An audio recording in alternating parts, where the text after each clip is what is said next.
भारतीय इतिहास में अनेक ऐसी घटनाएं घटी हैं जिन्होंने संपूर्ण भारत में खलबली मचा दी थी।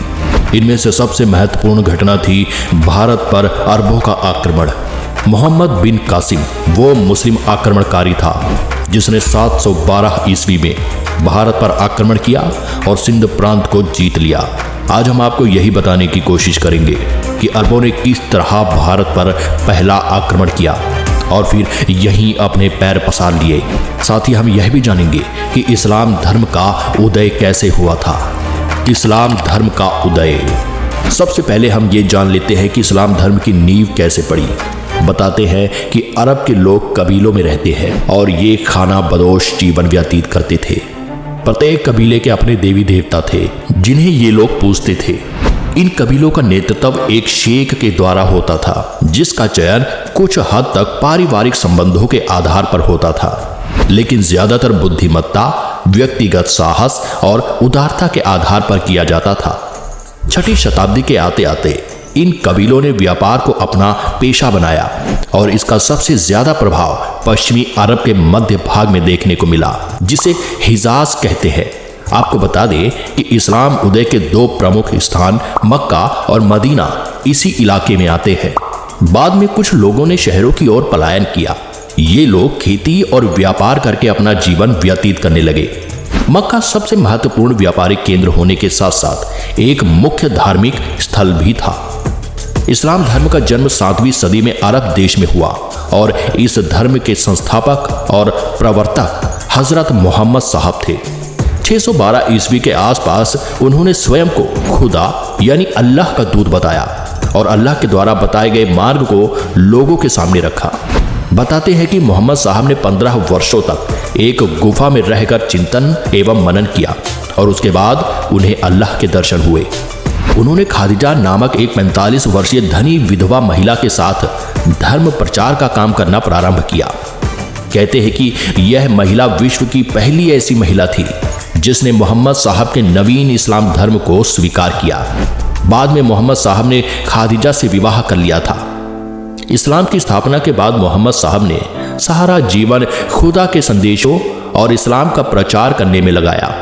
जिस समय मोहम्मद साहब ने इस्लाम धर्म की नींव रखी उससे पहले अरब के लोग प्राचीन अरबी धर्म का पालन करते थे। मक्का में कोई स्थायी राज्य या शासन नहीं था। यहाँ के लोगों में नशा करने और जुआ खेलने की बुरी आदतें थी।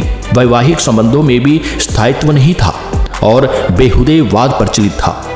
मोहम्मद साहब ने अरब में प्रचलित अंधविश्वास और 300 से अधिक देवी देवताओं की मूर्ति पूजा की घोर निंदा की। ये मूर्तियां या चिन्ह काबा में रखे हुए थे।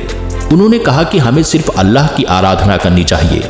इस्लाम के शुरुआती समय में मोहम्मद साहब का मक्का और उसके इबादत गाह पर कब्जा था। मोहम्मद साहब का इस्लाम धर्म प्राचीन अरबी धर्म का विरोधी था।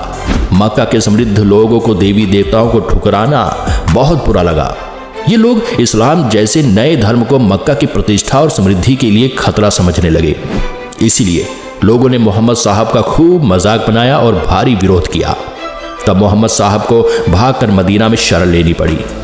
मोहम्मद साहब की इस यात्रा को हिजरा कहा जाता है और इसी दिन से मुसलमानों के हिजरी कैलेंडर की शुरुआत हुई। यह घटना 24 सितंबर 622 ईस्वी की है। मोहम्मद साहब ने खुदा को केंद्र में रखकर मदीना में अपने एक राज्य की स्थापना की। वे प्रथम मुस्लिम शासक थे, किंतु वे किसी भी अरब फिरके का नेता होने का दावा नहीं करते थे। उनके शासन का आधार कुरान थी। मोहम्मद साहब ने मदीना में इस्लाम धर्म को एक व्यवस्थित स्वरूप प्रदान किया। साथ ही उन्होंने अपने विरोधियों का भी डटकर मुकाबला किया। जानकारी के लिए बता दें कि इस्लाम धर्म में 2 ग्रंथ सबसे प्रमुख है। पहला कुरान और दूसरा हदीस। कुरान में वह ज्ञान संग्रहित है जो खुदा ने अपने दूत मोहम्मद साहब को दिया और हदीसा में स्वयं मोहम्मद साहब के द्वारा दिए गए उपदेशों का संग्रह है। मोहम्मद साहब अपने धर्म के विरोधियों के लिए युद्ध और राजनैतिक संगठनों दोनों का सहारा लेते थे। मदीना पर कुरैशों के आक्रमण के बाद 3 युद्ध हुए और इन सभी में मोहम्मद साहब की विजय हुई और वे कुरैश कबीले के शासक बन बैठे। इस तरह मोहम्मद साहब ने इस्लाम का प्रचार किया और हमेशा पैगंबर ही कहलाए। उन्होंने कभी भी किसी अन्य पद या स्थिति को स्वीकार नहीं किया। 632 ईस्वी में उनकी मृत्यु हो गई। हजरत मोहम्मद की प्रमुख शिक्षाएं क्या थी? हजरत मोहम्मद ने अपने अनुयायियों को 5 मुख्य शिक्षाएं दी थी, जो कि इस तरह है। नंबर 1, हजरत मोहम्मद का कहना था कि प्रत्येक मुसलमान को इस बात में विश्वास रखना चाहिए कि अल्लाह एकमात्र पूजनीय है और पैगंबर मोहम्मद उनके पैगंबर है।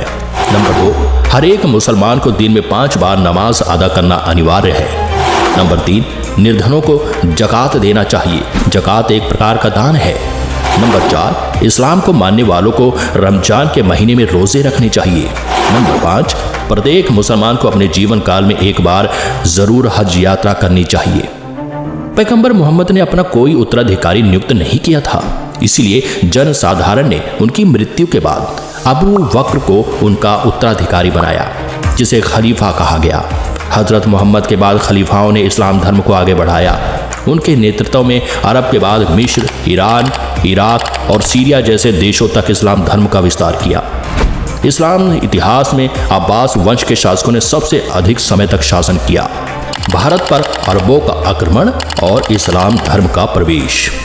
भारत पर अरबों का पहला आक्रमण करीब 7वीं शताब्दी में हुआ था और इसके बाद इस्लामी आक्रमणकारियों ने बार बार भारत पर हमला कर यहाँ की मूल संस्कृति पर आघात किया और यहाँ इस्लाम धर्म की स्थापना की।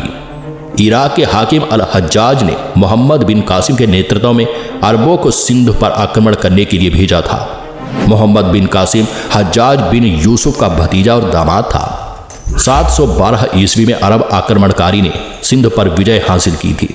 हज्जाज उस वक्त इराक का राज्यपाल था।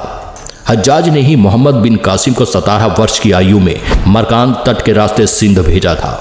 दरअसल हज्जाज बिन यूसुफ को कई अरबी व्यापारियों से सूचना मिली थी कि भारत के राजाओं के पास खजाने के असीम भंडार है। यह सुनकर उसके मन में लालच आ गया था। तब उसने भारतीय खजाने को लूटने और इस्लाम धर्म की जड़ें मजबूत करने के मकसद से मोहम्मद बिन कासिम को सिंध पर हमला करने के लिए राजी किया था। एक मत ये भी सुनने को आता है कि कासिम को सिंध भेजने का कारण यह था कि समुद्री लुटेरे अल हज्जाज के जहाजों को जिस क्षेत्र में लूट रहे थे वह क्षेत्र दाहिर के राज्य में आता था। जब हज्जाज ने दाहिर के इस बारे में जांच पड़ताल के लिए कहा तो उन्होंने इस बात से साफ इनकार कर दिया कि लुटेरों से उनके राज्य का कोई संबंध नहीं है। अल हज्जाज ने दाहिर से अपने लूटे गए जहाज़ों के बदले जुर्माने की मांग की थी, मगर दाहिर ने असमर्थता जताते हुए कहा कि उनका उन लुटेरों पर कोई नियंत्रण नहीं है। दाहिर के इस जवाब से हज्जाज भड़क गया और उसने सिंध पर आक्रमण करने का निश्चय किया। फारसी ग्रंथ चचनामा में अरबों की सिंध पर जीत की जानकारी मिलती है।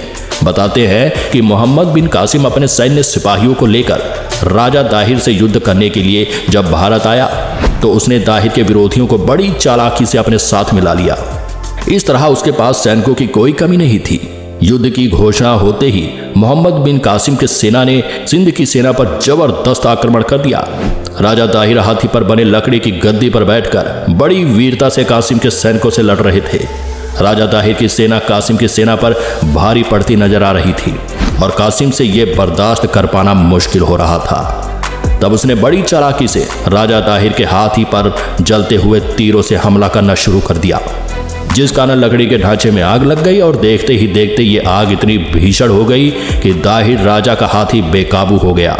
वह आग को बुझाने के लिए सिंधु नदी के पानी में चला गया। जैसे ही राजा दाहिर हाथी से उतरकर नीचे आए तो कासिम ने उन पर हमला कर दिया, उन्हें मार दिया। इस तरह कासिम ने सिंध पर अपना कब्जा कर लिया।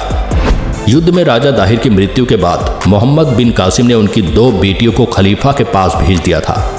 इसके बाद मोहम्मद बिन कासिम नहीं रुका और उसने लगातार कई आक्रमण किए। उसने अपने नेतृत्व में जितने भी अभियान चलाए उन सभी में लगभग उसे विजय प्राप्त हुई, जिनमें से कुछ इस तरह है। ब्राह्मणवाद पर अधिकार। ब्राह्मणवाद की सुरक्षा का दायित्व दाहिर के बेटे जयसिंह के ऊपर था। उसने कासिम के आक्रमण का बहादुरी के साथ सामना किया, लेकिन कुछ लोगों के विश्वासघात के कारण वह पराजित हो गया। ब्राह्मणवाद पर कासिम ने अपना अधिकार स्थापित कर लिया। आलोर विजय। ब्राह्मणवाद पर अधिकार के बाद कासिम आलोर पहुंचा। शुरुआत में आलोर के निवासियों ने कासिम का सामना किया, लेकिन अंत में उसकी ताकत की वजह से विवश होकर आत्मसमर्पण करना पड़ा। मुल्तान विजय। आलोर पर विजय प्राप्त करने के बाद कासिम ने मुल्तान की ओर रुख किया। यहाँ पर आंतरिक कलह के कारण विश्वासघातियों ने कासिम की सहायता की।